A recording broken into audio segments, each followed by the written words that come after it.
imobiliário, dos associados do Secov, dos integrantes do GEIS do Secov, e temos o prazer de receber, em nome de nossa instituição, o Flaviano Galhardo, oficial registrador do 10º Cartório de Registro de Imóveis da capital, presidente da ARISP, Associação dos Registradores Imobiliários de Imóveis de São Paulo. E também está conosco o Augusto Sotano, que é o coordenador de novos projetos da ARISP, e também tivemos a felicidade de conseguir trazer para o nosso barco hoje o Flausilino Araújo dos Santos, registrador do 1º cartório da nossa capital e recém-empossado como presidente do ONR. Daqui a pouco ele vai nos explicar.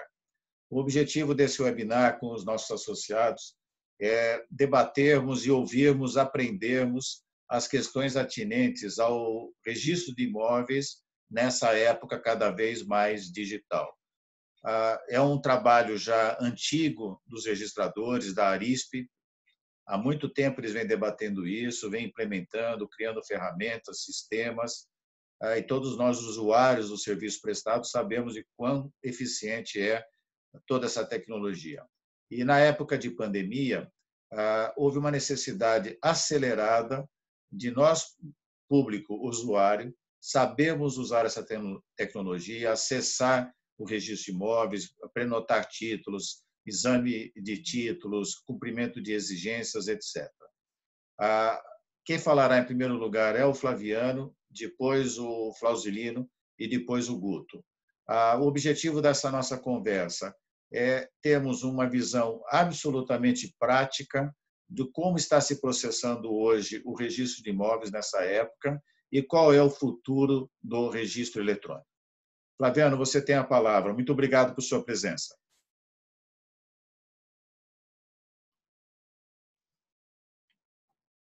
Você está no mudo, Flaviano. Agora sim? Tudo bem?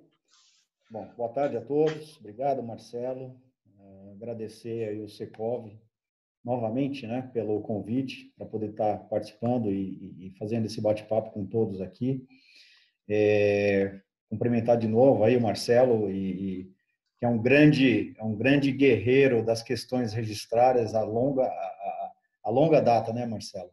Acompanha os temas do registro de imóveis desde a década de 80 lá, nos encontros do IRIB, né?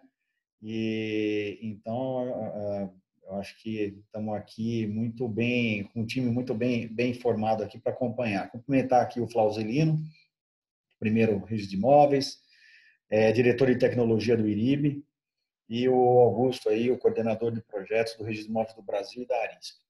Eu acho que é conveniente, Marcelo, a gente vou fazer um breve panorama institucional, né? O pessoal colocar todo mundo na mesma página do em que âmbito que a gente está falando, e em que âmbito as iniciativas estão acontecendo, né? Depois passo a palavra para o Flausilino e aí o Augusto inicia então essa parte prática, onde a gente pode também fazer intervenções, que eu acho que é muito mais produtivo e dinâmico a gente seguir dessa forma. Bom, nós temos os canais eletrônicos e virtuais, o registro de imóveis tem esses canais, no estado de São Paulo, especificamente, desde o ano de 2013, né, com a instituição da Central Registradores. Não é mesmo? Foi criado por um provimento da Corregedoria Estadual, onde lá foi institucionalizado uma infovia digital entre todas as naturezas de usuários do serviço, seja ele usuário comum, internauta comum, ou usuários corporativos, onde também a própria cadeia produtiva e o sistema financeiro nacional pudessem alcançar o registro de imóveis de uma maneira totalmente virtual. Isso foi no âmbito de 2013. Em 2015, o Conselho Nacional de Justiça, disciplinando um dispositivo que estava lá na lei do Minha Casa Minha Vida, a Lei 11.977 de 2009, criou um sistema de centrais estaduais, pegando o modelo de São Paulo, e criou um modelo de centrais estaduais, onde cada unidade da federação deveria ter uma central estadual, semelhante a essa que o Estado de São Paulo havia criado.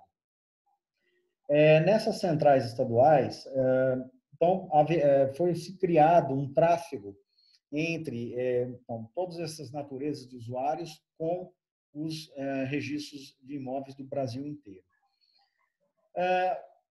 Não vou aqui lançar um grande número de normas e de dispositivos legais que trataram da questão de lá para cá, mas, resumindo tudo isso, o grande gargalo que a gente encontrou nesse período todo foi que os títulos aptos a circularem nessa infovia criada, ou seja, esse tráfego de documentos eletrônicos, era no sentido de que as contratações deveriam ser realizadas exclusivamente em meio digital, ou seja, todas as partes dos contratos deveriam ser celebrados em ambiente totalmente digital. Vale dizer, todas as partes deveriam ter o seu certificado digital e entrar numa plataforma de assinatura digital, e lá então confeccionar o seu título para que ele pudesse trafegar nesta infovia. É claro que nós encontramos uma barreira aí no custo do próprio certificado digital, por mais que esses certificados tenham se disseminado no uso aí da população ao longo dos últimos anos, mas é fato que uma parcela muito pequena da população ainda possui esses certificados digitais. De lá para cá, nós começamos a estudar novas formas de atender ao mercado e atender a cadeia produtiva para que pudesse, então, esses títulos circularem e chegarem até os registros de imóveis e os registros de imóveis devolverem esse registro de maneira totalmente eletrônica. O fato é que muitas coisas cresceram, evoluíram nos últimos 3 anos, né? Esse acesso, as pessoas estavam cada vez mais habituadas a lidar com esse sistema, que nós chamamos de e-protocolo, né? E ao solicitar cada vez mais suas certidões na via digital e visualizar suas matrículas pela plataforma dessas centrais estaduais. Com o fenômeno da pandemia, surgiram aí novos instrumentos e novas ideias para facilitar e abrir cada vez mais essas portas. Digamos assim, que essa porta dessa infovia, ela estava um pouquinho estreita e um número muito pequeno. Digamos que com o que está acontecendo agora, onde os atendimentos presenciais dos registros de imóveis estão, de certa forma, prejudicados, essa infovia a gente está aumentando ela. Então, uma pista simples, eu uso sempre esse paralelo. Nós tínhamos aí uma pista simples, estamos ampliando uma autopista aí de 5 pistas com acostamento, digamos. E abrindo-se cada vez mais portas de acesso de espécies de títulos que possam acessar o registro. Tudo isso o Augusto vai falar no decorrer da apresentação e a gente vai fazendo as devidas intervenções. Nesse interim, surgiu na Lei 13.465 de 2017, uma figura nova em que era o elo que faltava para que nós pudéssemos começar a padronizar tudo isso em âmbito nacional, que é o Operador Nacional do Registro de Imóveis, né? É uma figura prevista na lei, a qual todos os 3.500 registradores de imóveis do Brasil inteiro estão, por força dessa legislação, vinculados, né? O que vem a ser essa entidade? Essa entidade ela vai produzir uma coisa chamada normalização. Não é normatização, mas é uma normalização em termos de registro eletrônico. Então, digamos assim, ela vai ter a grande finalidade de padronizar e parametrizar em âmbito nacional esses documentos, esses títulos que eletronicamente vão trafegar por essa porta que a gente deseja que no futuro seja uma só para os registros de imóveis. Então, ontem, na data de ontem, fizemos a Assembleia de Constituição dessa entidade. Foi uma assembleia convocada com a supervisão da Corregedoria Nacional de Justiça, do Conselho Nacional de Justiça, com a participação, inclusive, de 2 juízes assessores do ministro Humberto Martins, Corregedor Nacional de Justiça. E então já os estatutos dessa entidade foram aprovados, a direção dessa entidade foi eleita ontem, com a participação de mais de 800 registradores, e faz parte de todo esse arcabouço. Então, nós estamos hoje, onde nós estamos hoje é onde nós queremos chegar. Estamos hoje trabalhando com essas centrais estaduais, que é o que nós temos para atender esse canal digital, esse canal virtual entre toda a cadeia produtiva e o registro de imóveis, mas que ainda não está totalmente parametrizado. Digamos assim que 90% está já padronizado numa entidade que nós chamamos de Registro de Imóveis do Brasil, da qual eu sou presidente também, e o Augusto é coordenador de projetos também. Isso já trouxe praticamente boa parte dos estados, praticamente 22 estados, numa mesma esteira de discussão, numa mesma esteira de sintonia. Então, esse é o panorama que nós estamos hoje para poder atender a todo o mercado imobiliário, o cidadão comum e todo o sistema de financiamento imobiliário. Onde nós queremos chegar? Nós queremos chegar, Marcelo, entrando com o operador nacional do registro, que esses títulos que nós estamos trabalhando hoje, e vamos discuti-los aqui hoje na apresentação do Augusto, que eles estejam um padrão só de âmbito nacional, um canal único só, uma porta de entrada, uma porta de acesso única, que o Augusto também vai falar um pouquinho. E do lado de cá, do registro de imóveis, na outra ponta, entra o que nós chamamos de S-REI, né, que é o Sistema de Registro Eletrônico, que é a matrícula que nós conhecemos hoje, que é uma ficha em papel digitalizada, com a qual nós trabalhamos as informações. Essa matrícula vai ser transformada num documento eletrônico estruturado. Ou seja, então, quando eu receber um título, um documento, um financiamento imobiliário, um contrato de uma construtora, incorporadora, de uma loteadora, de forma eletrônica, isso vai entrar diretamente no registro de imóveis e vai alimentar uma matrícula eletrônica estruturada com um código nacional, né, um código nacional de matrícula, que vai ser um número único da matrícula, e eu vou poder devolver para esse usuário do serviço uma matrícula eletrônica estruturada, um registro eletrônico estruturado da forma que o sistema financeiro, a cadeia produtiva, também vai poder fazer a migração desses dados. Ou seja, é uma interoperabilidade entre a cadeia produtiva e o registro de propriedades. Nesse meio do caminho, também entra uma nova figura que o operador nacional vai poder ajudar muito, e que hoje está muito, digamos assim, esparso, a questão dos softwares utilizados pelos registros de imóveis. Hoje nós temos mais de uma centena de empresas que prestam serviços de software, e esses softwares eles não têm interoperabilidade. Então, fica muito difícil você padronizar questões de registro eletrônico em âmbito nacional. Então, tudo isso será matéria-prima para esse operador nacional trabalhar. Padronização desses documentos eletrônicos, um parâmetro de software, um software que seja interoperável entre as serventias, e a matrícula eletrônica. E aqui, então, nós tivemos ontem essa eleição, e o nosso grande presidente, aí, Flauzilino, foi eleito presidente do Operador Nacional. E eu acho que, enfim, antes de passar aí, acho que para o Augusto, acho que poderia ouvir aí o doutor Flauzilino falar um pouquinho dos acontecimentos de ontem, que para nós, Marcelo, e demais participantes, foi um dia histórico para o registro de imóveis, numa assembleia virtual, acoplada a uma live, houve a participação de mais de 800 registradores, onde nós elegemos 59 representantes nessa chapa da diretoria executiva, do conselho deliberativo, e elegemos 3 membros independentes para o conselho fiscal. tudo com a participação de 2 juízes auxiliares do Corregedor Nacional, que nos deram todo o suporte.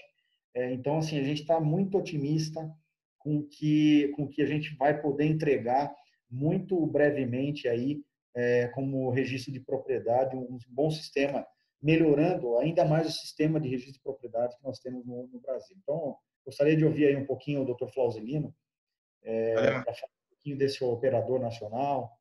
Perfeito. Antes de passar a palavra ao Flausilino, Galhardo, eu quero agradecer a sua participação e parabenizar pelo todo o trabalho institucional que você tem produzido ao longo de tantos anos. Tá?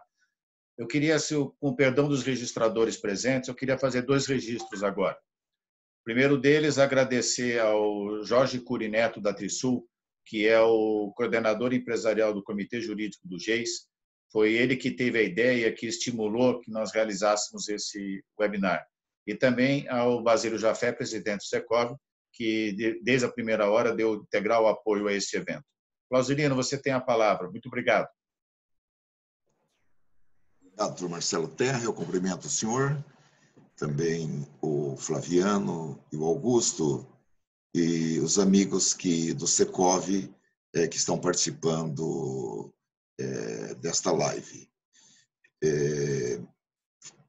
Eu vou apenas falar algumas coisas sobre o Operador Nacional do Registro Eletrônico, que veio com o propósito de ampliar a aplicação do registro eletrônico nos cartórios de todo o território nacional.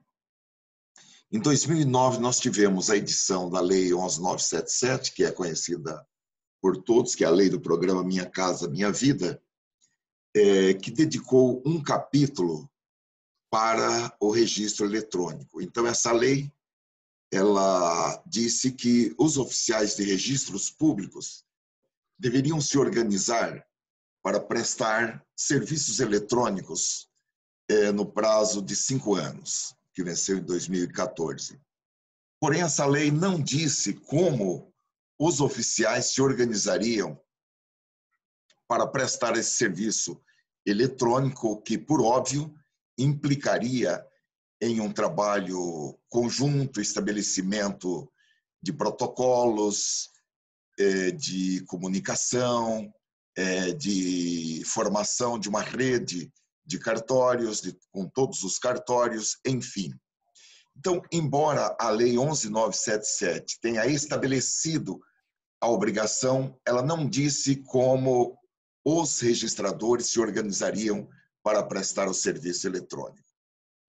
As nossas entidades de classe, as associações estaduais como a Arisp e o IRIB, mais agora ultimamente o CORE, que é presidido pelo Flaviano, são entidades do tipo associações, em que ninguém é obrigado a se associar e nem permanecer associado. Então, nós pensamos em uma entidade que reunisse, por força da própria lei, todos os oficiais de registro de imóveis do Brasil. E em 2016, quando foi editada a medida provisória 759, e nós participamos dos estudos desenvolvidos no âmbito do Ministério das Cidades para a edição dessa medida provisória, e o Secov estava lá representado pelo Dr. Lei Crembu, também pelo Pedro. Nós aproveitamos aquela oportunidade em que se flexibilizava a regularização fundiária e a titulação dos ocupantes, e imaginávamos, Dr. Marcelo Terra, que pelas facilidades que foram incluídas na lei, na medida provisória 759, e posteriormente mantidas e até ampliadas na lei 13.465, no projeto de lei de conversão, que virou a lei 13.465, que só em 2017 nós abriríamos 1 milhão de novas matrículas em decorrência da regularização fundiária. Então, acabou-se por fazer constar um parágrafo dizendo que a regularização fundiária seria feita preferencialmente por meio eletrônico.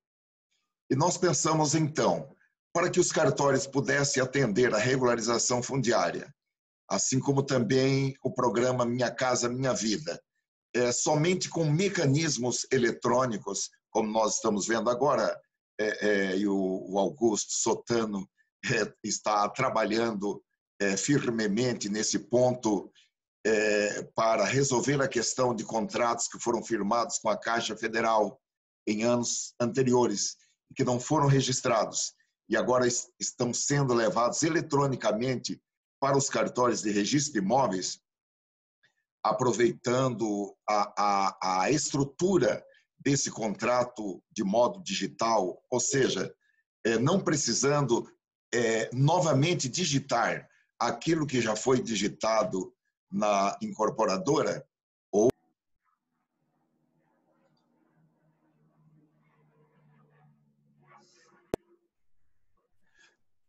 nós aproveitamos essa perspectiva da abertura de 1 milhão de novas matrículas para resolver uma lacuna que ficou na Lei 11.977, que dizia respeito à forma como os registradores se agregariam para prestar o registro eletrônico. Então, a proposta foi a criação do ONR, que é um ente privado, porém não de natureza jurídica de associação, ou associativa.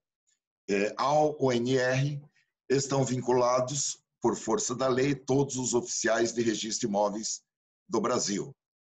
E o ONR ele tem uma natureza jurídica de serviço social autônomo, semelhante ou a mesma daquelas entidades do sistema S que todos nós conhecemos. Início nós tivemos assim algumas dificuldades para a compreensão, e o Flaviano pronunciou a palavra-chave, que é normalização, porque o objetivo do Operador Nacional do Registro Eletrônico não é normatizar o registro de imóveis, porque o registro ele é normatizado por lei, de competência privativa da União legislar sobre registros públicos, e a regulação é feita pelas corregedorias dos estados e também pela Corregedoria Nacional de Justiça, do Conselho Nacional de Justiça. O ONR ele veio com a proposta de normalização, quer dizer, para fazer com que os sistemas dos cartórios tenham entre si interoperabilidade. Primeiro, as centrais estaduais de serviços eletrônicos compartilhados também tenham, tanto entre si, como também com os cartórios e, por consequência, com todos os entes, sejam pessoas jurídicas ou pessoas físicas, sejam pessoas jurídicas públicas ou pessoas jurídicas privadas, possam construírem mecanismos de comunicação com todos os cartórios do Brasil numa linguagem, eu não vou dizer numa linguagem única, mas numa linguagem que seja interoperável entre si, entre as centrais, com os cartórios e também com os bancos, as incorporadoras, os despachantes, os usuários públicos e privados em geral. E esse ponto trouxe assim uma discussão muito densa com alguns setores que entendiam que o ONR vinha com o propósito de até abarcar atividades, digamos assim, da União e do próprio Poder Judiciário. E normalização é uma linguagem que é conhecida mais dos engenheiros, conhecida mais em ambientes ambientes de, como que eu posso dizer, ambientes em que se procura ter as mesmas medidas, vamos assim falar. Não é uma linguagem que nós ouvimos nas nossas aulas de direito nas faculdades. Então, houve essa confusão entre esses dois termos. Normatização, que está na linguagem jurídica, e normalização, que é da linguagem técnica. Mas, superados esses problemas, nós tivemos, no final de 2019, um provimento do Conselho Nacional de Justiça, na verdade, um provimento da Corregedoria Nacional de Justiça, mas antes de publicado, ele foi aprovado pelo plenário do CNJ. Então, ele tem praticamente a força de uma resolução do CNJ, porque ficou aprovado os termos desse provimento pelo Conselho Nacional de Justiça, traçando as diretrizes para a implantação do ONR. E também um outro ponto que era assim muito buscado pelo mercado, e esse provimento 89 de dezembro de 2019 também tratou desse tema, sobre a numeração ou o número nacional de matrícula. A Lei 13.465, ela trouxe a previsão de um número nacional de matrícula, e o provimento 89 do CNJ de dezembro de 2019 estabeleceu também as diretrizes para que os cartórios venham renumerar as suas matrículas, e também estabelecendo o critério que será utilizado para a implantação do número nacional de matrícula. Então, esses dois pontos foram assim super importantes na Lei 13.465 e que agora já estão normatizados, aí sim, normatizados.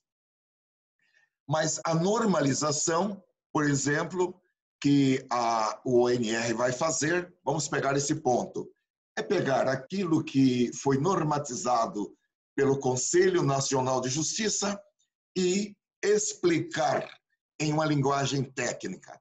O ONR não vai acrescentar nada àquilo que foi estabelecido pela lei e normatizado pelo Conselho Nacional de Justiça, mas vai fazer por normalização a tradução daquilo que está na lei e daquilo que está no provimento do Conselho Nacional de Justiça, para que tanto as empresas que prestam serviços para os cartórios de registro de imóveis, como os próprios cartórios, como qualquer desenvolvedor, como as centrais de serviços eletrônicos compartilhados, utilizem os parâmetros que forem estabelecidos para essa solução de numeração nacional dos imóveis. Então, em linhas gerais, o ONR se destina para isso. Obrigado, Clausilino, pela didática exposição do ONR, um ente novo para nós que não somos do lado de lá do balcão, do lado do DECAR, né? É um mundo novo, nós vamos aprender a conviver com isso e certamente será muito útil para a sociedade brasileira. Eu queria fazer mais 2 registros, e nós estamos com 207 participantes, e o Jorge Curi Neto, ele deveria estar aqui comigo fazendo essa comoderação, mas agora, na hora do almoço, ele teve um imprevisto empresarial, precisou participar nesse mesmo horário de uma live empresarial, que a presença dele era indispensável. Tá? Então, ele manda um abraço aos nossos expositores e manda um abraço também a todos os participantes. Guto, você agora é o nosso expositor, naquela linha de exposição de algo bastante didático para todos nós compreendermos como que nós podemos trabalhar nesse novo mundo. Legal. Obrigado, Marcelo. Bom, estou aqui em casa, 3 amigos, professores, e inclusive chefes ao longo da vida, o Marcelo, meu primeiro, o Galhardo, meu mais recente. Então, estou bem em casa aqui, realmente. Obrigado pelo convite, Marcelo, Basílio, agradeço a oportunidade aí de estar podendo apresentar um pouquinho para vocês o registro eletrônico. Boa tarde a todos. Vou tentar ser bem objetivo. Acho que dispenso comentários aí, a apresentação do NR, feita pelo Dr. Flauzilino. Queria novamente parabenizá-lo. Tive a honra e a felicidade de participar ontem da eleição dessa chapa, estar presente ao lado dele. Fico muito contente. Acho que esse operador nacional do registro, de fato, veio para trazer para a sociedade brasileira, para o registro de propriedade, uma ferramenta enorme, porque essa normalização era mais do que necessária para a gente conseguir implementar um serviço eficiente e padronizado, né? Não adianta a gente falar em ilhas de excelência, a gente tem que ter um registro de propriedade padrão, e quando a gente fala em padrão, a gente tem que falar em termos de Brasil, né? Então, aqui eu falo mais como coordenador de projetos do Registro de Imóveis do Brasil, que é uma associação dessas associações, que foi um piloto, tá? E justamente a partir do provimento 47, que criou as centrais estaduais, como já bem mencionado pelo Galhardo e pelo próprio Flauzilino, para organizar regionalmente essa infovia dos cartórios com a sociedade, tá? Mas ela foi substituída recentemente pelo provimento 89 de 2019, que regulamentou, né, via CNJ, o Operador Nacional do Sistema de Registro Eletrônico de Imóveis, criado pela Lei 13.465. Nesse ponto do NR, sendo bem prático, para que do meu lado o que interessa, a gente tem que imaginar que o Operador Nacional do Registro ele traz, quando a gente fala em registro eletrônico, de 3 pontos, né? Um é o lado do registro eletrônico dentro do cartório, como ele vai tirar aquele dado bruto e passar essa informação com eficiência para ele próprio se utilizar, e o dispor também para a sociedade. Imagine que ele está fazendo um ato de registro, ele quando for, ele já passa a deter aquela informação de quem é o proprietário, de quem é o titular de um ônus ativo. Para ele mesmo essa informação é necessária, e a partir do momento que ele tem essa informação para ele, ele também pode transmitir a terceiros. Então, a gente tem uma série de formas de criar esse SREI dentro dos cartórios, mas essa normalização para a padronização era muito necessária, tá? Nós temos o canal intermediário, tá? Que era feito através das centrais estaduais, mas que ela não é suficiente pela questão da regionalização. A gente sabe que a gente já tem que atender em termos nacionais. Então, no próprio provimento, o NR é o responsável na criação desse SAEC, que é o Serviço de Atendimento Eletrônico Compartilhado, e ele não só se sobrepõe ao modelo existente antes, tá, como ele converge, né? Ele pega esse modelo de várias centrais estaduais e ele vai promover a interoperabilidade, né? Então, acho que a gente vai ter um grande período agora de migração, de adaptação, num caminho de uma uniformização nacional dessa porta de entrada. Então, esse trabalho também está conosco, com o NR, para normalizar como essas centrais vão fazer esse trabalho. Tá? A gente já vinha fazendo isso dentro do Registro de Imóveis do Brasil, que é o site que eu vou comentar com vocês, porque a gente já estava antevendo a necessidade do NR, a questão era uma premência nossa, trazer o Brasil num único estágio, né? E aí você vai ter um terceiro ponto, que é o registro eletrônico na parte dos títulos eletrônicos, né? Que também esse vai ser o principal enfoque hoje do que a gente vai discutir, né? Porque a gente, para falar em registro eletrônico, a gente depende de títulos eletrônicos. A gente vai ter que fazer um paralelo entre o físico e o digital. Isso muitas vezes é doloroso, tá? Para a gente, principalmente para nós do meio jurídico. Eu tive recentemente num bate-papo com o Marcelo e ainda comentei, falei assim, nossa, Marcelo, desculpa entrar em tema tão adverso, TDFA, ICP, etc. contigo. E ele falou, bom, isso é igual remédio ruim, Guto. Não adianta. A gente tem que tomar porque faz bem, entendeu? Então, é assim que a gente tem que encarar agora o eletrônico. a pandemia nos trouxe essa necessidade, né, essa situação do Covid, mas o que eu posso dizer para vocês é que uma vez que vocês passarem a se utilizar dessas ferramentas eletrônicas, tá, as vantagens operacionais para as incorporadoras, para as instituições financeiras, para os escritórios de advocacia serão tremendas, né? Então, eu sempre faço a provocação nessa apresentação aqui, senhores, antes mesmo de perguntarem, etc., assim, se perguntarem como funciona, tentem usar, porque no fim é muito mais a prática que vai levar à perfeição. Aí vocês vão ver, mas é assim, eu achei que era de outra forma, eu imprimi um arquivo, não sabia o que era PDFA, mas é tudo mais fácil do que se imagina. Na hora que você vai assinar digitalmente um documento, ele já converte o arquivo no formato PDFA que vocês vão assinar, etc. Então, a gente vai falar um pouquinho disso. Mas a gente precisa falar hoje, essencialmente, do provimento 94, tá? Que trouxe uma regulamentação nova, nova entre aspas, né? Na verdade, ele trouxe uma tranquilidade para nós das centrais estaduais e para o próprio IRIB, que já vinha trabalhando no projeto do registro eletrônico, porque ele pegou essas ferramentas que a gente, por exemplo, se a gente tem normatização estadual nas corregedorias estaduais, em 12 corregedorias estaduais, salvo engano, tá? Sobre o tema do registro eletrônico, né? E a gente vem trabalhando com o registro eletrônico no estado de São Paulo desde 2013, mas sem nenhuma legislação nacional propriamente dita. Então, veio o provimento 94, agora, nesse ambiente de pandemia, para chancelar tudo que a gente vem fazendo com sucesso, para trazer para a gente a tranquilidade que nós estávamos no caminho certo, e agora com essa figura nova do NR, a gente fica muito mais tranquilo de saber que isso vai vir ser normalizado, e a gente vai agora só pavimentar cada vez mais esse caminho.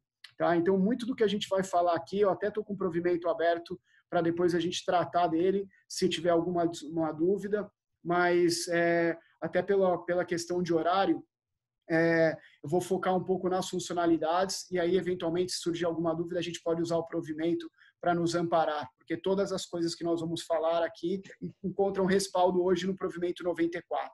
Tá? Bom, pessoal, preciso fazer uma primeira apresentação do site do registromóveis.org.br, tá? Porque aqui eu vou falar de praticamente de dois sites que são das instituições que eu represento. Tá? Um é o portal Registradores, que é estadual, mas que atende vários estados. Tá? E o registromóveis.org.br é esse site da Associação das Associações. Eu preciso parar aqui para falar um pouquinho disso na parte técnica, porque embora esse site tenha alguns serviços que constam das centrais estaduais, deixa eu ver, não está aparecendo na tela, pessoal, deixa eu ver. Eu achei que estava na tela. Não está na tela aí, Marcelo? Ainda não. Puxa vida. Aqui está dando que eu estou compartilhando. Não, então eu estou passando só para mim aqui, senhores, eu fui egoísta. Agora sim. Vamos lá. Tá, então... Tá, eu falei aqui, deixa eu só voltar para o slide atual. Tá, senhores, então, para não desmentir, provimento 47, provimento 89, tá? O SAEC que eu mencionei, ok? Aqui eu estou no serviço de atendimento eletrônico compartilhado, que fala das centrais estaduais também, o provimento 94, tá? E aqui a gente tem um site do Registro de Imóveis do Brasil. E o ponto aqui é que é legal mostrar esse site, porque a gente estava num momento, a gente não queria criar serviços que a gente já eram atendidos pelas centrais estaduais. Tá? Então, nós vamos divulgar vários serviços que estão hoje à disposição e são muito úteis para vocês, mas eles não... quando você clicar, por exemplo, no certidão digital, matrícula online, pesquisa de bens e protocolo, ele vai te remeter a uma central estadual que vai dispor desse serviço. Tá? Então, hoje, mais ou menos, esse é o mapa das centrais estaduais que hoje fazem parte do Registro de Imóveis do Brasil. Essas centrais hoje, esses estados que não estão em azul, porque eles, de fato, não têm associação de registro de imóveis nesses locais. Nós estamos tentando, inclusive, oferecer aí, nesse momento de pandemia, um auxílio, oferecendo um e-protocolo, etc., para atender também de forma virtual. Tá? Acho muito importante, senhores, eu acabei pulando aí pela pressa, Uma coisa só, retornando do provimento 94, que eu acho que é fundamental mencionar, as pessoas, quando começou a história da pandemia, as pessoas nos procuravam demais para saber qual a situação dos cartórios. Qual cartório abre, qual cartório fecha, como eu faço para saber se eu vou conseguir registrar meu documento? E essa resposta, senhores, está aqui no provimento. Tá? Por quê? Essa situação da pandemia ela é muito volátil. Tá? E ela é tão volátil porque ela depende de uma normatização que pode ser de um prefeito da cidade, de um decreto de um governador, ou mesmo de uma portaria de uma corregedoria, seja ela estadual ou, muitas vezes, até de uma comarca. Tá? Nesse provimento do Conselho Nacional de Justiça, isso fica ainda mais evidente na medida que, se você tiver um funcionário de um cartório ou um registrador infectado, ele tem que suspender o atendimento presencial. Tá? Então, isso tira completamente a subjetividade da questão do poder de decisão de abrir ou fechar do registrador. Tá? Então, a solução que está aqui no próprio provimento 94 é que os cartórios são obrigados a oferecer o serviço à distância, tá? Fala do plantão à distância, e ele remete esse plantão à distância, obviamente, aos sites dos cartórios, que vão poder ter um atendimento, mas ele também traz as centrais estaduais, tá? Para oferecer os serviços eletrônicos básicos. Tá? Eu vou falar, inclusive, lá na frente do serviço do Registro de Imóveis do Brasil, mas que é muito bacana, a gente tem esse serviço do plantão eletrônico, que estão todos os registros de imóveis do Brasil cadastrados lá, e vocês conseguem saber fazer um atendimento com eles, tá, no plantão eletrônico, agendar um atendimento. Tem cartório que está fazendo reuniões virtuais, que vocês podem subir um documento para o cartório analisar previamente, tirar dúvidas. Então, o plantão eletrônico hoje já está disponível dentro do registrodeimóveis.org.br. Tá joia? Falando agora dos serviços essenciais, aqui que a gente está falando de protocolo, pesquisa de bens, pedido de matrícula, etc.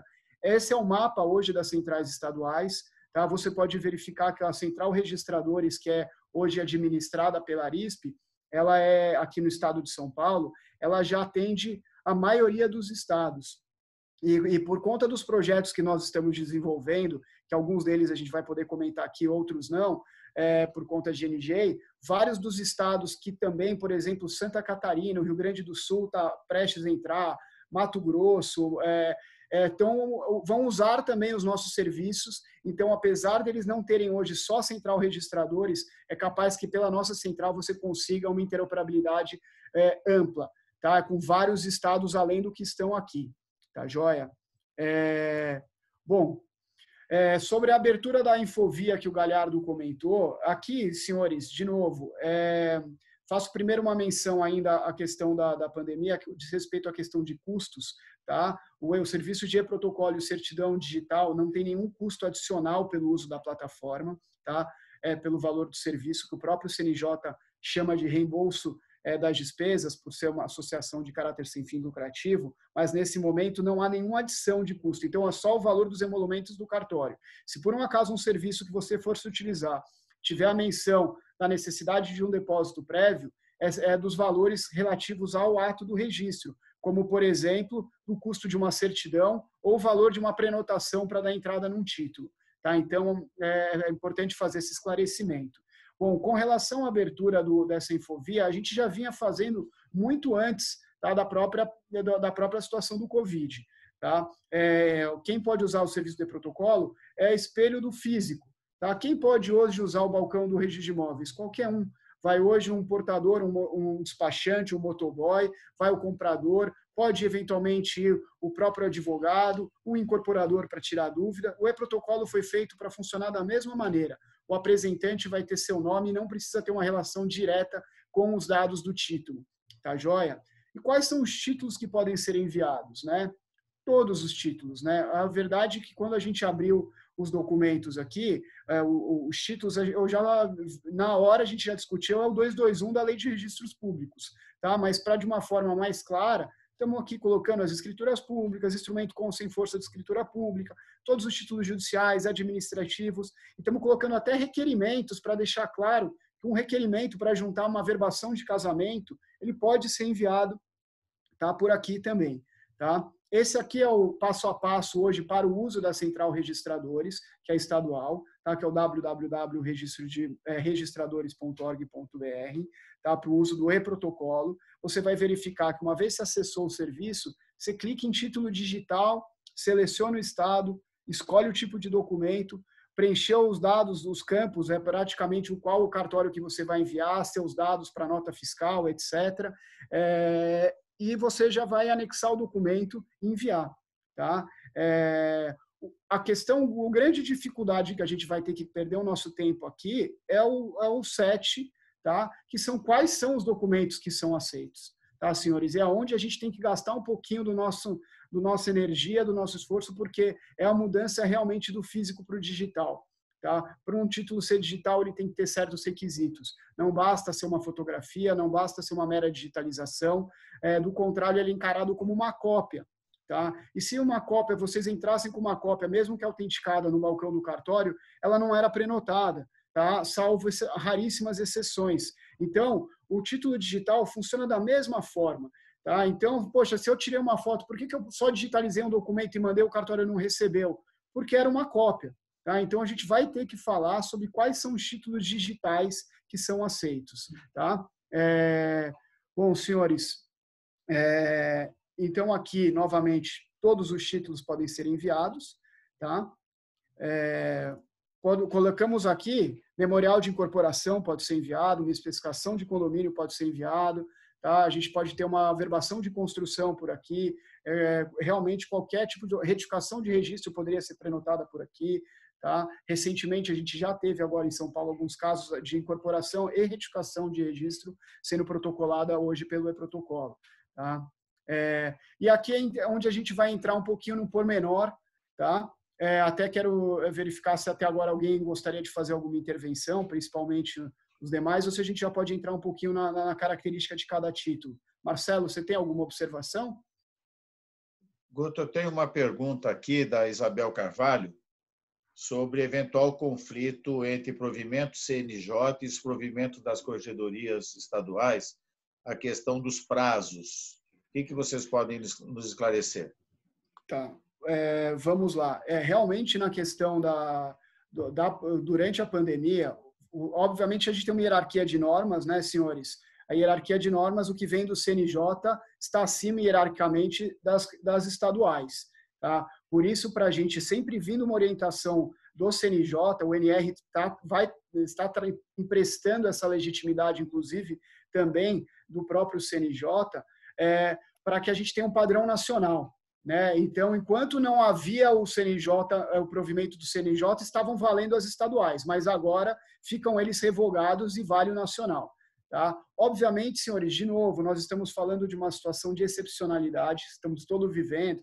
Você pode ter, eventualmente, um cartório que esteja sendo diretamente afetado pelo coronavírus, né? E a gente pode ter um cartório que não estava preparado, por exemplo, para uma situação de home office. Isso eventualmente vai impactar nos prazos e a gente tem conhecimento da suspensão de vários prazos em alguns cartórios com respaldo dos seus corregedores, tá? Então, essa questão do prazo é um pouquinho mais sensível nesse momento, mas a gente imagina que a normalização vai atingir os prazos também de nacional para baixo. Ok, Guto, continua, tem mais perguntas, mas para não interromper a sua exposição, eu vou fazê-las ao final, tá? O doutor Flausilino, o doutor Flaviano Galhardo, vocês puxem a minha orelha aí se eu estiver falando alguma besteira, tá? Não, é só a questão do prazo, acrescentar que, na verdade, os cartórios, na sua grande maioria, estão atendendo aos prazos normais, regulares, a grande maioria. Né? Só nesses casos excepcionais mesmo que estão se valendo aí do prazo em dobro no tema da qualificação. Mas eu acho que os prazos que mais estão sendo afetados nessa discussão são os prazos que dizem respeito aos usucapiões extrajudiciais, os procedimentos de execuções de alienação fiduciária, aquele prazo para purgação da mora, né? E os prazos de impugnação nas retificações de área. São esses prazos que estão dando mais ensejo a debates e discussões, porque os prazos para qualificação e registro, na sua grande maioria, o pessoal está fazendo aí no tempo até antes bem antes, aliás, do que o prazo em dobro que é contado pelo provimento 94. Perfeito, legal. Bom, pessoal, seguindo aqui nessa linha, vamos falar quando a gente imaginou e falar em e-protocolo, a gente tem que imaginar exatamente a regulamentação também do CNJ, tá? Sobre o tema, a própria a MP 2002 de 2001, que criou a ICP, que trouxe o título digital, é a regulamentação que a gente tem que ter como norte, tá? Foi das últimas medidas provisórias aí que não precisam ser regulamentadas posteriormente por lei, tá? Então, quando se fala em documento digital, se pensou no documento nato digital, tá? Que é aquele produzido originalmente em formato digital e assinado digitalmente pelas partes.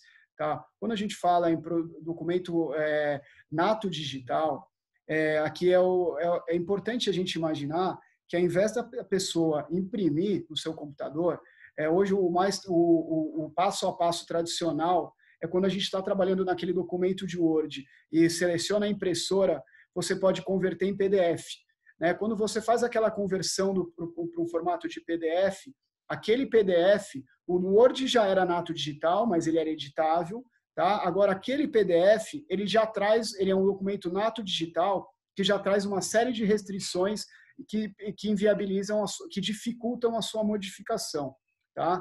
E quando a gente fala em PDF-A, ele é mais um formato que ele é apenas uma extensão de formato do próprio PDF, mas que ele tem uma maior longevidade, o que garante um arquivo mais perene no tempo, né? Então, o PDF-A ele passou a ser um modelo adotado e a assinatura digital que tem que ser feita pelas partes, que pode ser de acordo, que seguir a mesma regra do físico, se ele é um requerimento, ele tem que ser assinado digitalmente por uma pessoa, se ele é um contrato, é por todas aquelas partes que participam do ato, tá? E o assinado digitalmente pelas partes, é bom a gente olhar aqui, que sempre tem uma discussão nesse conceito. Senhores, na própria MP 2200, ela traz o conceito da assinatura eletrônica. Tá? A gente tem que entender que a assinatura eletrônica ela é gênero. Tá? A assinatura digital ela é espécie. É uma espécie de assinatura, que é aquela que a gente está acostumado a ver com o eCPF, o certificado digital, que é muito utilizado essa nomenclatura, fornecida por vários órgãos. Tá? Ela é vinculada à infraestrutura de chaves públicas, tá? Que é criada pelo ITI, mas é essa assinado digitalmente pelas partes que é o requisito para esse documento poder ser acessado no registro de imóveis por conta da possibilidade de identificação da autoria dentro dessa infraestrutura de chaves públicas. Tá? A gente vai falar mais adiante um pouquinho de outras formas de assinaturas eletrônicas, por celular, bancária, que a gente já está acostumado, e tantas outras construtoras imobiliárias já vêm trabalhando com outras modalidades privadas de assinatura, que muitas vezes são até seguras, com um nível de segurança tão grande ou até maior, tá, do que o que a gente tem hoje pela infraestrutura de chaves públicas, porque eles já agregam valor de biometria, de leitor facial, mas hoje, pelas regulamentações que dizem respeito ao registro de imóveis, a gente ainda está vinculado à infraestrutura de chaves públicas do Ministério da Economia, ITI, vinculado ao Ministério da Economia. Então, essa é a pergunta de sempre. Eu posso fazer algumas assinaturas eletrônicas tal? Hoje, para o registro de imóveis, não. É necessário ainda o uso de CP, certificado digital, de todas as partes. Tá? O Dr. Flauzilino está por aqui, há um grande projeto, que é um caso que a gente poderia trabalhar numa normalização do próprio NR para outras assinaturas eletrônicas, mas hoje ainda é um requisito necessário. Tá? Bom, o que nós temos de novo nesse regulamento, eu vou focar bastante a apresentação aqui, é esse documento em formato PDF-A, tá? Digitalizado com metadados e assinado digitalmente nos termos do decreto 10.278 de 2020. Senhores, esse decreto ele veio para regulamentar a Lei de Liberdade Econômica, criada pelo Paulo Guedes, junto com o Bolsonaro e o Sérgio Moro, o ministro Sérgio Moro, dentro do conceito de liberdade econômica. Se você vai verificar dentro dos direitos, ele coloca quase que dentro dos direitos do cidadão, você fazer uma digitalização que confere características de original a esse documento. Tá? Deixa eu só aqui diminuir essa minha tela. Pronto. Que estava em cima do texto. Então, senhores, esse documento digitalizado com metadados, aqui sim eu estou falando de um documento que era físico, tá? Digitalizei, tá? Ele virou digitalizado, um PDF-A digitalizado, e esses metadados e assinados digitalmente quando a gente fala em assinatura digital, vale isso tanto para o primeiro como para o segundo, eu gosto de chamar de envelope, tá, senhores? Para desmistificar um pouquinho, imagina que é um arquivo que você está envelopando com uma assinatura digital, tá? Esse arquivo, se você assinar digitalmente por um assinador, a Arisp oferece um assinador que você pode baixar no seu computador, o Registro de Imóveis do Brasil tem outro que você faz assinatura digital na web, sempre, se você tiver seu certificado digital, você consegue assinar, tem outras empresas que oferecem o intercâmbio de assinaturas, que avisa o usuário que você já assinou, você coloca quem são as pessoas que querem assinar o documento, se todo mundo tiver o certificado digital, ele vai funcionar. Mas olha que bacana que é o sistema, você pega o seu PDF, você assina digitalmente no seu computador, o seu assinador, por exemplo, da Arisp, que é gratuito, já converte no PDF-A, ele já carimba com a sua assinatura dentro da infraestrutura de chaves públicas, ele já cria um hash, um código de identificação, e ele envelopa esse arquivo. Tá? E aí você pode pegar esse arquivinho, passar por WhatsApp, passar por e-mail, passar para quem você quiser, essa outra pessoa pode assinar. Quantas pessoas podem assinar esse documento? Quantas quiserem. O que não conseguem fazer nesse documento é alterar qualquer coisa dele, porque se alterar, caem todas as assinaturas. Tá? Quando você está falando de usar no e-protocolo, você vai pegar esse mesmo arquivo que foi assinado digitalmente e anexar dentro do e-protocolo e enviar para o cartório. Tá? É simples assim. Tá? É um arquivo que você vai ter na sua máquina ou dentro de uma pasta da sua empresa, você vai puxar ele, anexar dentro do e-protocolo e enviar. Quando nós estamos falando desse digitalizado com metadados, por conta dessa assinatura digital, que ele também é um requisito do decreto, ou seja, ele tem que ter o certificado digital de quem está digitalizando, tá? Aqui ele não tem necessária relação direta com quem assinou o documento a ser digitalizado, tá? Pode ser uma pessoa, qualquer pessoa de uma incorporadora, digitalizando, para mim, pode ser até o eCNPJ nesse caso, porque pelo próprio decreto na Lei de Liberdade Econômica, fala no eCNPJ, não no CNPJ, né? Ele fala que é um direito de qualquer pessoa jurídica ou física, desde que natural. Então, aqui a gente tem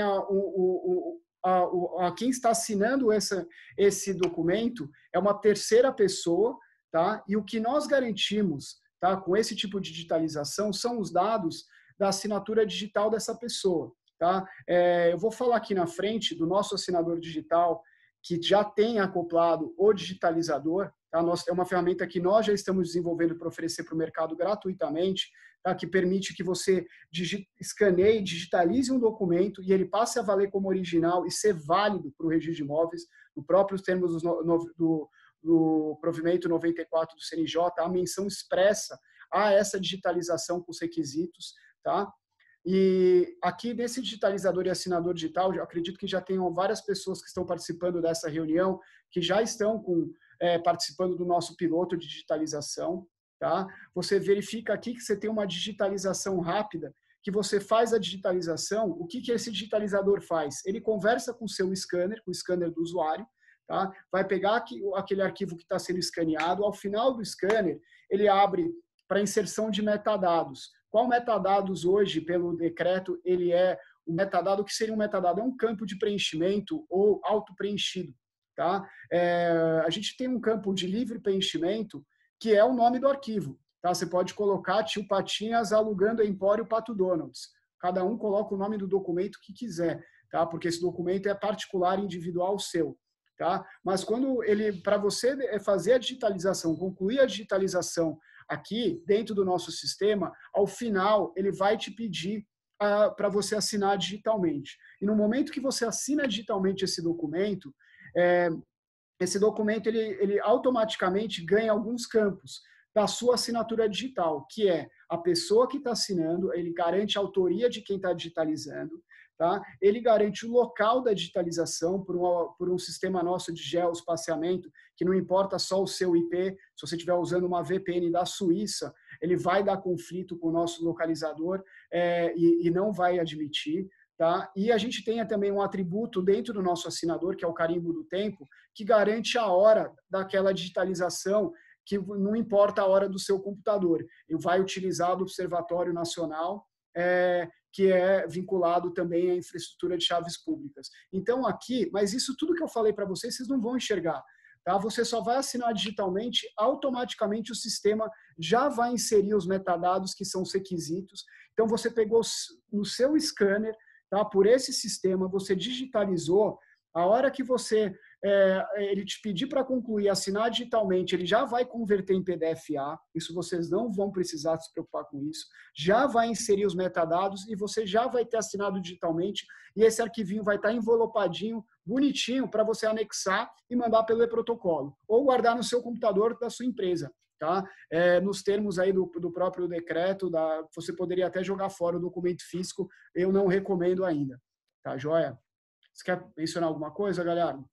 Sim, só reforçar que esse documento, então, você explicou que nós já tínhamos, né, o título, o documento nato digital, que é aquele que nasce eletronicamente, mediante assinatura eletrônica das partes, né, que ele pode ter o ICP Brasil ou outras formas de assinatura, observando que o ICP Brasil é requisito ainda, pelo menos ainda, é necessário para o registro de imóveis. Então, esse é o nato digital.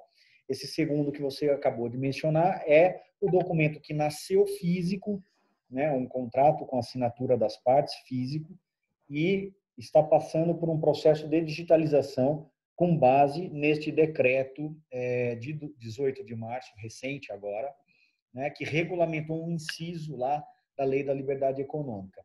Então, eu só queria reforçar que este documento digitalizado, ele produz a mesma força probante e a mesma eficácia do documento físico. Então, vamos lá. Se o documento físico estava apto para registro, o documento digitalizado assim também estará. Se o documento físico não estava apto para registro, mesmo que digitalizado, ele também não também terá esta aptidão. Por que eu estou dizendo isso? Porque muitas vezes, em instrumentos particulares, vem aquela discussão do reconhecimento de firma ou de requisitos formais do documento, de assinaturas, etc. Isso continua, a regra é a mesma. A única diferença é que aquele documento físico que é ser objeto de qualificação pelo oficial do registro de imóveis, ele vai ser por uma representação digitalizada dele. Só reforçando isso, que querendo esclarecer que a digitalização não tem o condão de transformar um título que não estava apto para ser registrado em título registrado. Perfeito. Muito bem pontuado aí, Galhardo. Então, acho que eu aproveitei para passar o olho ali no chat, vi algumas perguntas aqui dentro desse tema. O que é importante a gente observar, que a gente está falando aqui de um decreto que regulamentou uma lei federal, da Lei da Liberdade Econômica, tá? E aqui os provimentos do CNJ, etc., só vieram para reforçar aquilo que a gente já imaginava, que era o que a lei tinha previsto. Tá? Então, aqui, esse decreto, assim como a própria legislação, não vieram por conta do coronavírus. Tá? Então, essa questão aqui foi só uma questão de coincidência temporal, que esse decreto acabou sendo emitido muito próximo aqui do início da pandemia. Então, parece que foi feito de uma forma para atender esse momento, mas não. Tá? Isso já veio para regulamentar a lei do ano passado, tá? Que foi justamente aquela lei bandeira desse governo federal, que foi a Lei da Liberdade Econômica. Um terceiro ponto. Doutor, só para esclarecer, você está respondendo a uma pergunta feita pela Bruna Fernandes, né? E tem uma pergunta anterior da Fernanda Iúbia, que é como fazer pelo e-protocolo o registro de documentos que são consistentes de plantas, por exemplo, retificação imobiliária. A gente vai ter a questão da digitalização. O Galhardo já tinha me perguntado isso Essa hoje. É a pergunta de $1 milhão, Marcelo. É muito mais uma questão de ordem técnica, né, de um scanner adaptável para conseguir fazer isso, do que propriamente dita de uma questão do e-protocolo, né? A gente acredita que, se for admissível, mas a gente ainda tem a opção sempre de, mandando pelo e-protocolo, você vai receber o documento, vai ter a exigência e você eventualmente vai poder depois tentar fazer o complemento dessa exigência diretamente com o registro de imóveis, né? Só uma licença. Claro. Evidentemente, eu não quero ganhar $1 milhão. Também não vou saber se minha resposta está certa. Você quer pagar $1 milhão? Não. Mas o provimento 94, ele prevê que os documentos que forem digitalizados com padrões técnicos estabelecidos pelo decreto 10.278, de 18 de março de 2020, que esses documentos serão aceitos. E o provimento, ou melhor, o decreto, ele prevê, no anexo número 1, eu tô com ele aqui, na apresentação eu tenho ele. Então, por favor, você coloca o anexo 1, na parte final do anexo 1, que trata de plantas e mapas, que devem ser digitalizados com 600 dpi, em sistema diferentemente dos outros, monocrático, preto e branco, e no formato PNG, enquanto os documentos serão digitalizados com 300 dpi, com essa ordenação. Se são documentos monocráticos, preto e branco, se são documentos que têm escala de cinza, 300 dpi, se são textos impressos com ilustrações e cores, coloridos, se são textos manuscritos com ou sem ilustração, em preto e branco, 300 dpi, escala de cinza, tudo isso PDF-A, assim como também o texto manuscrito com ou sem ilustração em cores, 300 dpi, colorido em PDF-A.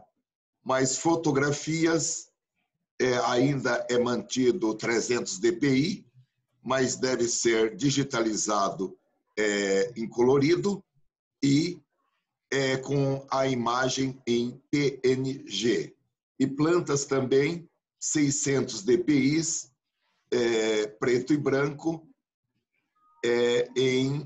no formato PNG.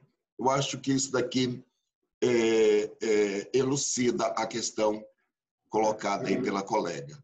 Então, acho que os incorporadores vão comprar scanner aí que possibilite aí né, gerar essas plantas aqui no formato. Hoje o nosso digitalizador ainda não prevê o arquivo formato do PNG, mas acredito que vocês poderiam anexar em paralelo como um documento complementar aí, sem necessidade, como ele estaria acompanhando, né? Eu acho que seria só um documento acessório ao memorial, etc. Eu acho que o restante da documentação assinado digitalmente com os metadados, você poderiam eventualmente enviar a planta com esse anexo. O que você acha? Só licença, Guto. Aqueles digitalizadores em grandes formatos que digitaliza a planta já tem esse formato PNG para digitalização. Legal. Então, perfeito. Ô, Guto, tem uma pergunta do... Deixa eu ver aqui. Se essa apresentação estará disponível para fazer um download. Sim, eu posso disponibilizar para vocês depois, Marcelo e Preunice, e aí vocês veem como vocês fazem a divulgação, tá joia? Tá ok, tá ótimo. Tá bom. Obrigado, viu, Guto? Bom, senhores, até pelo apertado da hora, eu vou assim só falar rapidamente mais um tipo de documento, tá, aqui que a gente precisa falar, que também desmistifica bastante muitas coisas, que é o terceiro e é o mais simples de todos.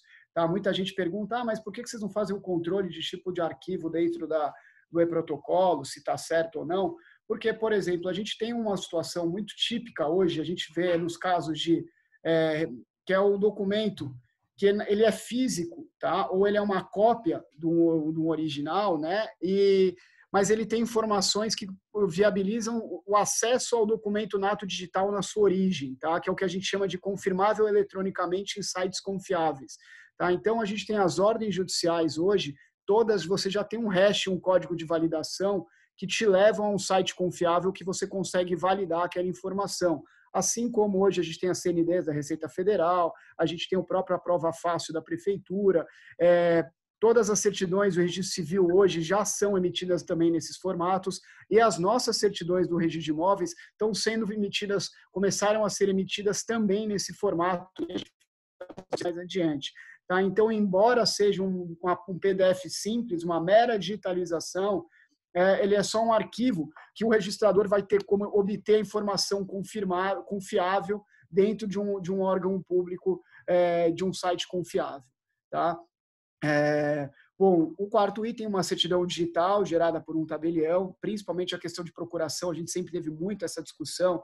Mas eu estou aqui, posso digitalizar a procuração? Hoje pode pelo formato que a gente acabou de falar do 10278. Você pode digitalizar e inserir os metadados. Mas o tabelião já poderia te mandar num pendrive, num arquivo digital, uma certidão digital de uma escritura pública que você poderia anexar, desde uma escritura de venda e compra, como também uma procuração, tá, para ser anexada junto com o documento, ela também é um ato digital. Tá? Eu vou pular esse último, que é o formato simples de PDF, que é só para prenotação, mas ele reforça a questão. Se você só fizer um PDF simples e enviar, a gente teve um caso muito peculiar aqui dentro do próprio Secov. Tiveram duas incorporadoras. Uma mandou para mim a informação, olha, Guto, cara, o que você falou não está funcionando. Eu digitalizei aqui a minha incorporação, enviei e o cartório devolveu. Por um acaso, era o mesmo cartório desse presidente da associação que vos fala, do Flaviano Galhardo, e paralelamente, na mesma reunião, tinha um que tinha feito a incorporação nato digital, assinado digitalmente, basicamente ele só assinou digitalmente, enviou, e já está para ser feito o registro, não sei nem se já registrou ou não, mas é para mostrar que o PDF simples, ele vai ser devolvido e vão pedir o original. Tá? Ou uma digitalização com metadados, porque se ele não for confirmável eletronicamente. Bom, senhores, Guto, falei para vocês do assinador. Guto, se me permitir, Claro. Tem breaking news aqui. O Flaviano gostaria de dar uma notícia, um furo jornalístico, Flaviano, fale. Não, é em primeira mão mesmo que foi publicado hoje a homologação de um termo de cooperação firmada entre a Arisp e a Arpen. A Arpen, para quem não conhece, é a Associação dos Registradores das Pessoas Naturais, né? O Registro Civil, os cartórios de registro civil, né? Aqui em âmbito do Estado de São Paulo. No que consiste esse termo de cooperação firmado entre a Arisp e a Arpen, homologado hoje, publicado hoje, pela Corregedoria Geral de Justiça do Estado de São Paulo, que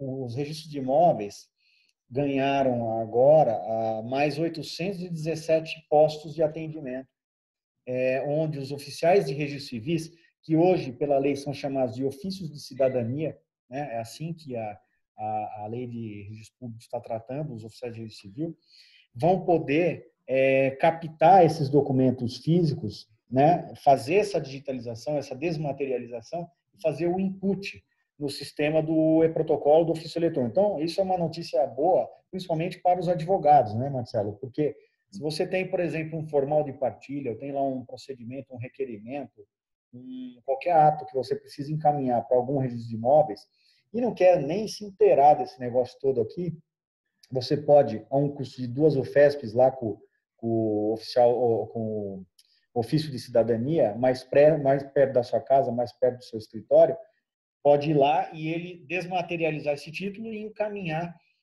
para o registro de imóveis competente. Então, essa é a boa notícia de hoje aqui. Legal. Obrigado, Galhardo. Legal. Bom, senhores, então já falei aqui para vocês do assinador, que é legal que estamos num piloto aí, se eu não me engano, com pelo menos 10 incorporadoras, temos alguns escritórios de advocacia também, já estão testando, mas ele está aberto ao público, tá, senhores? Ainda está em fase, vai ter, como ele tem que conversar com o scanner e com o desktop de cada um dos seus usuários, ele ainda tem acontecido algumas inconsistências que eles estão avaliando. A gente está limitando nesse piloto para poucos usuários, que a gente pode imaginar que numa escala de 10 usuários, se 2 têm problema, a gente consegue atender 2, mas se a gente tiver 100 usuários, 20 vão ter problema e o atendimento vai ser muito pior. Então é muito mais fácil você focar nessa solução, fizemos para atender de imediato, mas se vocês quiserem tentar, a ferramenta já funcionar no computador de vocês, já podem utilizar. Ela vai ser integrada ao nosso e-protocolo, tá? Hoje você precisa ainda entrar no registrodeimóveis.org.br. A ideia é que dentro do e-protocolo da Central Registradores, você já possa, quero escanear um documento, você tem uma abinha lá que você já escaneia o seu documento e já possa anexar direto dentro da própria da Central. Tá? Então, aqui eu não poderia deixar de falar de outros 2 grandes temas aqui, um de muita discussão aqui com os senhores, que é a história, todo mundo vem me perguntar da história da assinatura eletrônica, tá? Porque a assinatura eletrônica, de novo, é o gênero, a assinatura digital é espécie, tá? Mas a própria MP, no artigo 10, parágrafo 2º, ela traz uma exceção à regra, no sentido que ela permite outras assinaturas eletrônicas, tá? Desde que previamente acordadas pelas partes. Tá? Então, é importante, se vocês forem fazer um contrato com assinatura eletrônica que não vá para o registro de imóveis, vocês vão poder se utilizar, mas é importante que vocês estabeleçam que será utilizado outras assinaturas eletrônicas, assinaturas eletrônicas, e eventualmente vale a pena até incluir os padrões técnicos dessas assinaturas, tá? Mas, no momento, tá? A gente tem uma abertura no provimento 94 e 95 de 2020 para a admissão dessa assinatura eletrônica, mas hoje, pela falta de padrão e da própria normalização de quais são os níveis de segurança necessários, seria leviano da minha parte dizer para vocês usarem que isso vai dar registro. Tá? Eu aqui, na qualidade de interlocutor de uma associação que representa centenas, se não milhares de cartórios que estão recebendo esses documentos, eu vou falar para vocês, olha, podem usar uma assinatura eletrônica indiscriminada que vai dar registro, não vai ser verdade. Tá? Então, a minha recomendação é que vocês tentem utilizar, e a gente já tem visto até empresas que estão oferecendo aos seus clientes o ICP Brasil digital. A gente tem visto até essas empresas, a Arisp oferece um certificado digital, a CertSign, tem várias empresas que têm, o Serasa, e eles estão fazendo, inclusive, plantões de atendimento para oferecer esses certificados digitais, tá? Para usuários, então você consegue rapidamente um cadastramento dentro das chaves públicas. Me permita uma parte exatamente nesse ponto.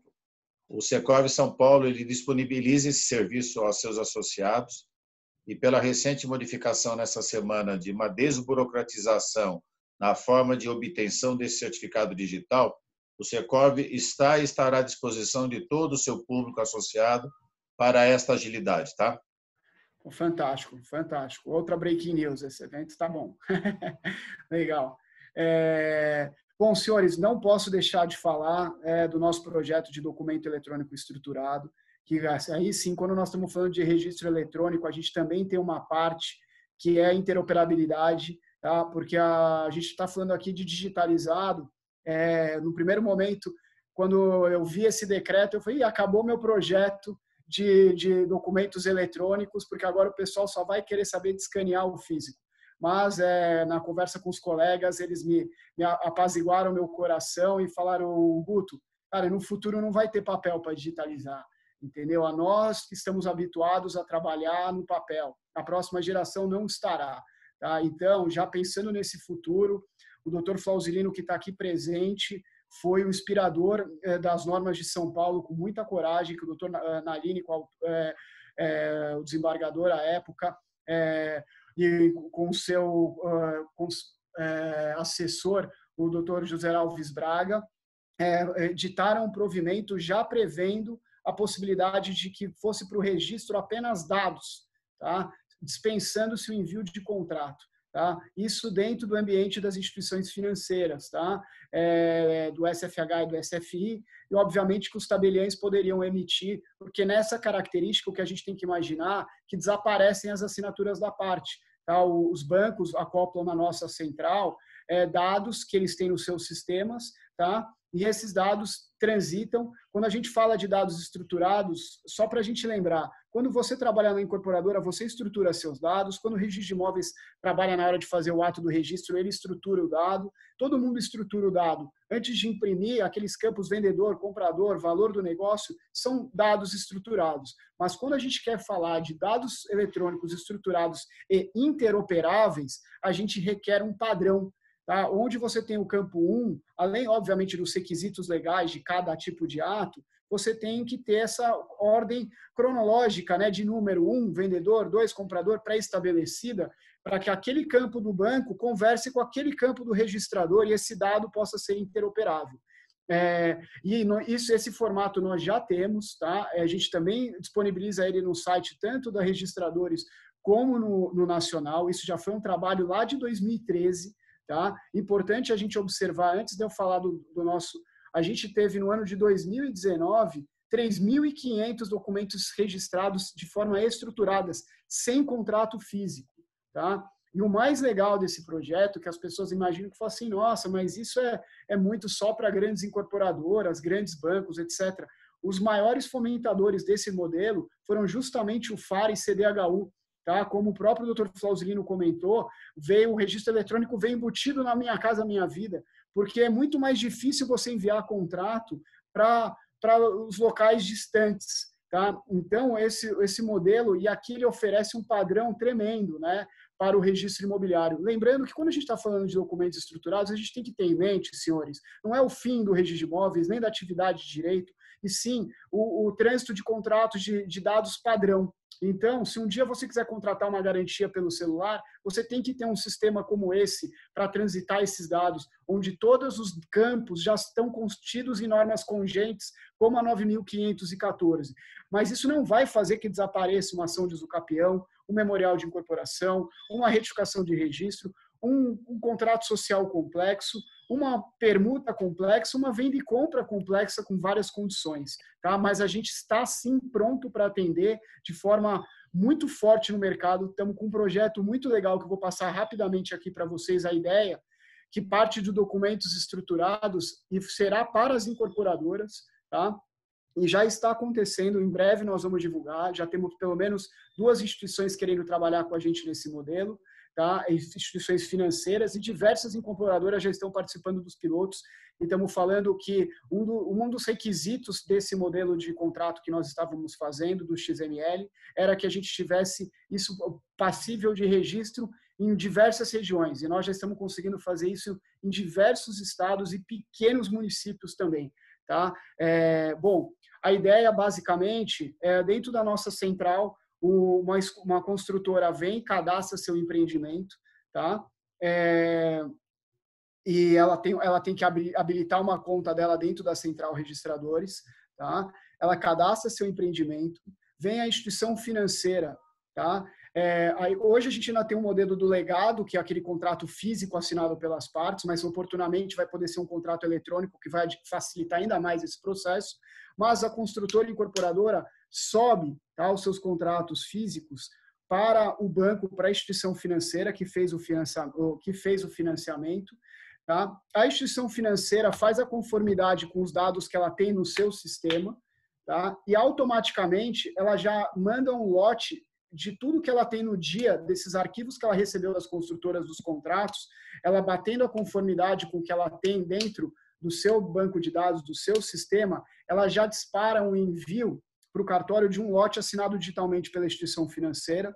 Tá? Esse lote da instituição financeira ele é quebrado em vários contratinhos que já vai para cada incorporadora cadastrada, tá? E a gente já tem várias consultoras cadastradas, por isso aquelas que se cadastrarem para o e-protocolo oportunamente já vão poder se utilizar desse mesmo sistema, porque o único requisito que os bancos não queriam era se preocupar com o registro desses contratos.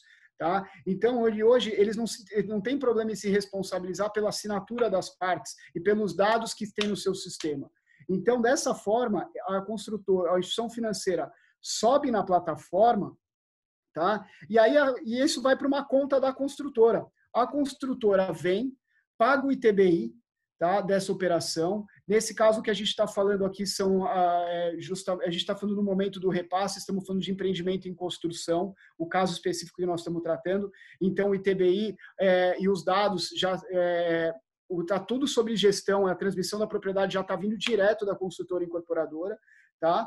Então, a incorporadora faz o recolhimento do ITBI, anexa na plataforma, o banco vê que já está cumprido o requerimento, o requisito do ITBI e já assina digitalmente. Quando ele assina digitalmente esse XML, esse ITBI, ele envelopa isso e já dispara para o registro de imóveis. E fica simultaneamente incorporador e instituição financeira acompanhando o registro. O registrador vai qualificar o título, se ele tiver apto para registro, ele vai gerar o boleto das custas. Tá? E tem incorporadoras que já estão se valendo de deixar um depósito prévio para já nem gerar as custas, isso já ser automaticamente registrado, sem precisar da geração do boleto. Tá? E agora o outro grande lance dessa história toda. Tá? Quando o cartório pratica o ato, ele já devolve para a central e essa informação já vem para a instituição financeira e para a incorporadora, tá? E agora a gente está ainda mandando a matrícula, mas é um dos requisitos que a gente já vai enviar os dados da matrícula também através do NR com registro eletrônico, tá? Mas mesmo hoje, sendo em papel, automaticamente a instituição financeira já libera para a incorporadora o recurso daquele contrato, tá? Sem que haja necessidade de qualquer comunicação entre incorporadora e a instituição financeira, porque a instituição financeira já está vendo que o registro foi praticado pelo registrador imobiliário dentro da plataforma, tá? Com ganho de tempo e de um dinamismo de velocidade tremendo. Tá? Isso a gente já está rodando, e mesmo os bancos que não estão trabalhando com XML, já estão fazendo meios híbridos aí também para poder trazer seus contratos digitalizados meramente, para anexar em parceria com as construtoras, essas construtoras recolherem o ITBI e cumprirem os requisitos. Nesse caso, a construtora pode ela mesma digitalizar seu documento, juntar o ITBI e enviar, mas ela também pode se valer, se eventualmente a instituição financeira já quiser enviar ela mesma por uma conta dela o contrato por ali, a construtora só passaria depois a cuidar da questão do registro. Tá? Acho que esse case que eu precisava falar para vocês, que em breve aí a gente já esperamos poder divulgar. E aí eu vou começar a falar um pouquinho mais de outros serviços, Marcelo, mas em relação ao protocolo era basicamente isso. Você tem alguma dúvida, doutor Flauzilino, Galhardo, vocês gostariam de comentar alguma coisa? Guto, antes de passar a palavra ao Flauzilino e ao Galhardo, a minha preocupação agora é com o horário, tá? Sim. Precisaríamos terminar em 10 minutos e temos aqui algumas perguntas. Podemos fazer um repasse das perguntas? Pode ser. Eu acho que já poderíamos ir direto para as perguntas, doutor Marcelo. Obrigado, doutor. Tem uma pergunta aqui que... Marcelo, posso só então fazer o seguinte? Eu vou fazer um passant rapidinho, como os serviços eu só vou citar para a pessoa ter conhecimento, e aí a gente passa para as perguntas. Perfeito. 2 minutos. Fique à vontade. Um repositório confiável é um serviço que a gente oferece para você depositar uma procuração, um contrato social de uma empresa, que você pode fazer com que ele seja acessável por todos os registros de imóveis. Tá? Então, a gente tem hoje nas normas que um cartório, inclusive, ele está vedado devolver um documento ou uma procuração especificamente, se ela tiver já depositada. Então, para um banco, para uma incorporadora, você já deixar essa lembrando que ela tem que ser uma procuração digital, uma nato digital dentro do sistema, você anexa ela uma vez só na central, é como se você já tiver enviado para todos os cartórios de registro de imóveis que são atendidos pela central registradores, e os bancos estão usando em larga escala esse serviço. Tá? A nossa certidão... Isso valeria para certidões forenses para efeitos de incorporação imobiliária? Para uma incorporadora que trabalhe simultaneamente com os 18 da capital? Sim, poderia, mas hoje a gente não habilitou. A gente estava querendo fazer um repositório nacional, lá no nacional, para ter mais campos de variáveis de tipo de documento que você poderia anexar. Hoje ele ficou bem focado para a procuração e não deu tempo da gente expandir. Tá? Obrigado. Mas ele, em tese, poderia. Ele foi pensado para isso. Tá? Pelas normas, você verá que ele poderia estar lá qualquer documento que o interessado desejasse dar ampla divulgação.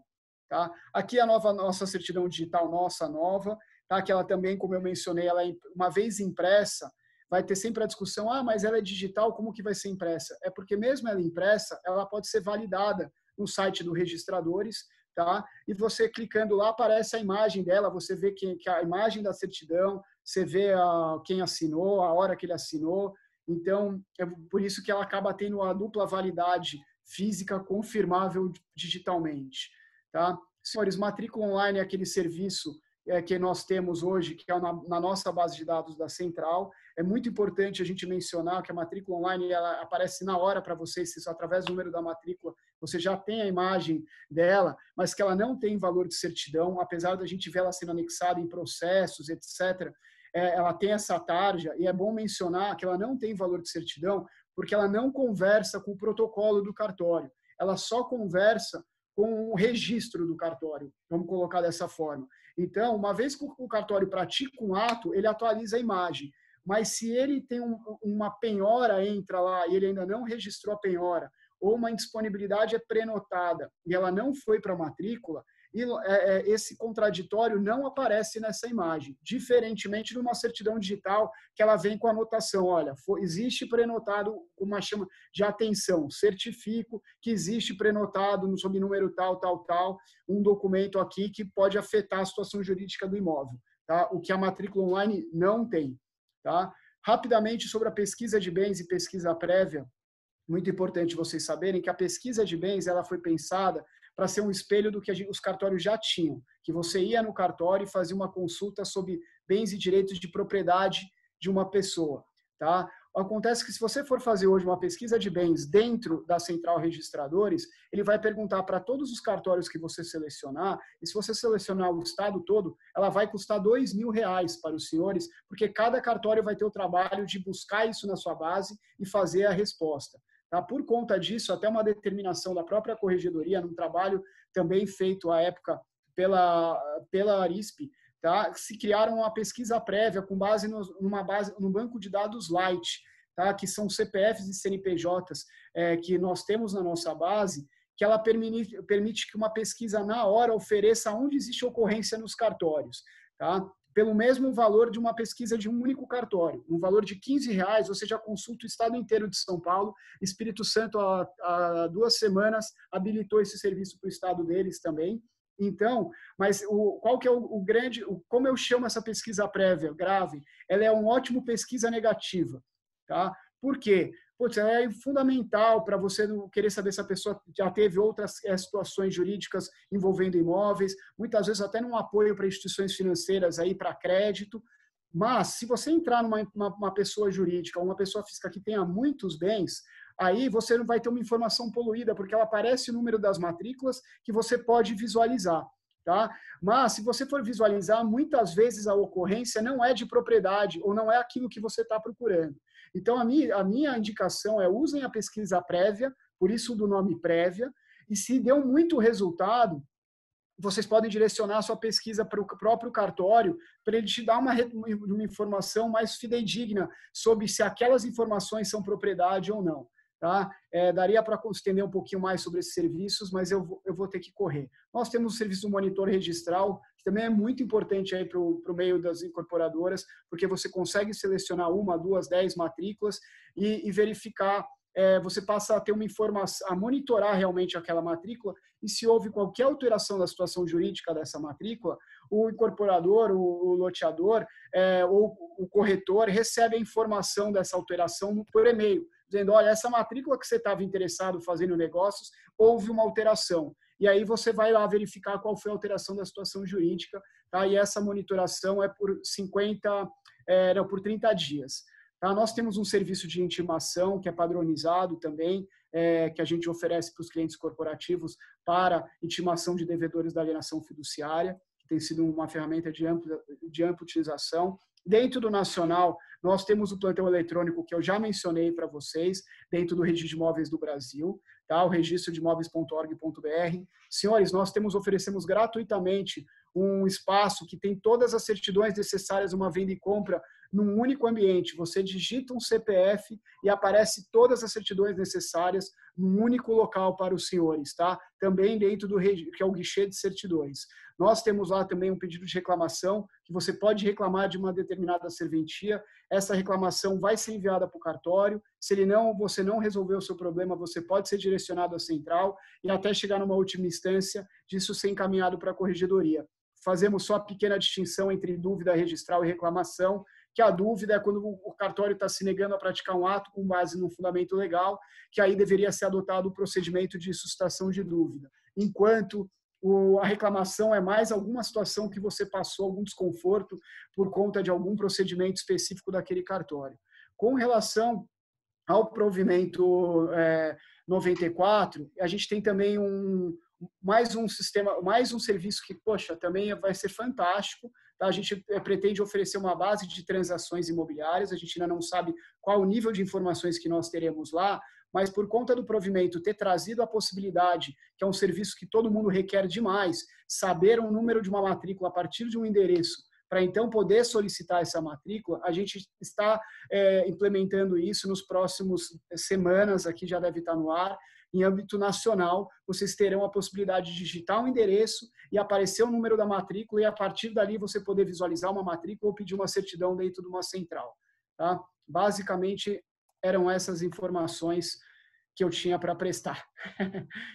Guto, muitíssimo obrigado. Eu vou ter que encerrar, mas eu agradeço demais ao Guto, ao Flausilino, ao Galhardo, por essa belíssima exposição. Eu acho que todos nós, ouvintes, estamos encantados. Eu vou terminar repetindo aqui o que a Ana Paula comentou na última pergunta, vibrando com cada informação recebida. Eu acho que essa frase da Ana Paula sintetiza o sentimento de todos nós. Parabéns e muitíssimo obrigado a todos, bom final de semana e até a próxima live. Um abraço. Obrigado, um abraço a todos. Obrigado, um abraço. Maravilhoso. Boa, desculpa a correria, Marcelo. Não, mas muito bom. Vamos repetir, porque tem muita informação. É muita coisa. O pessoal quer ver esses slides, tá? Tá, eu vou disponibilizar para a Eunice. Eu já passo para você por WhatsApp agora. Tá bom. Eu passo lá para o Secov, a gente disponibiliza no próprio site, fazemos aí. Eu acho que tem muito para avançar. Contem conosco. Flausilino, eu não sei se ainda estamos ao vivo, acho que não, né? Não sei. Não, mudou pelo menos a forma aqui, será? Estamos ao vivo, sim, tá joia. Então, vou aproveitar ainda ao vivo para falar, Flausilino. Não vai falar mal de ninguém, hein?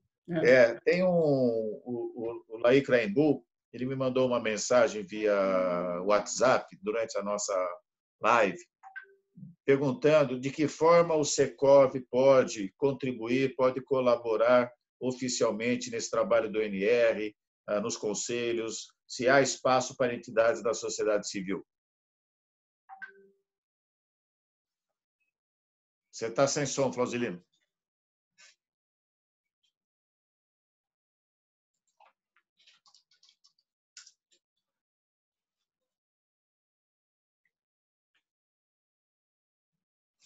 Estou sendo ouvido? Agora sim. Na composição dos órgãos de gestão e administração do ONR, foi previsto a criação de um conselho consultivo. Esse conselho consultivo, ele será formado por todos os ex-presidentes do IRIB, até esta data, que eu acho que são 4, e também pode compor esse conselho consultivo personalidades ligadas ao direito, à tecnologia, aos negócios, que serão indicados pela diretoria do ONR e serão respaldados pelo Conselho Administrativo do ONR. Então, eu creio assim muito que haverá um espaço muito importante para a construção civil, porque nós andamos de mãos dadas. Ótimo. Obrigado, Flausilino, e conte com o Secov, tá? Bem, mais uma vez, eu só queria, tarde. doutor Marcelo e Guto, pela oportunidade, nós criamos um módulo de serviços que não chegou a ser colocado em operação, porém esse módulo de serviços ele existe no sistema do registradores, que é o selo de qualidade registral. Nós imaginamos a possibilidade de, no registro de cada empreendimento, incorporação ou empreendimento, loteamento, no ato do registro, o oficial conceder um selo de qualidade, e esse selo de qualidade ele seria utilizado nos impressos para publicidade do empreendimento.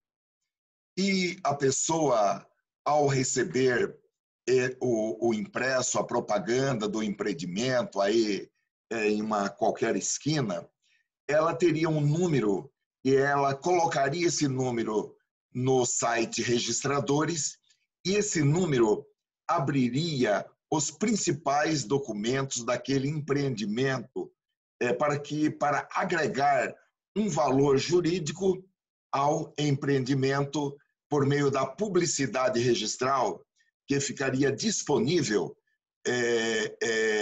com os principais documentos da incorporação imobiliária e do loteamento, plantas, etc., para que a pessoa tivesse esse conhecimento pleno, já que poucas pessoas comparecem ao cartório para olhar o processo de incorporação imobiliária ou processo de loteamento, visto que esses processos são disponibilizados gratuitamente para exame pelos interessados, diria, pelos consumidores.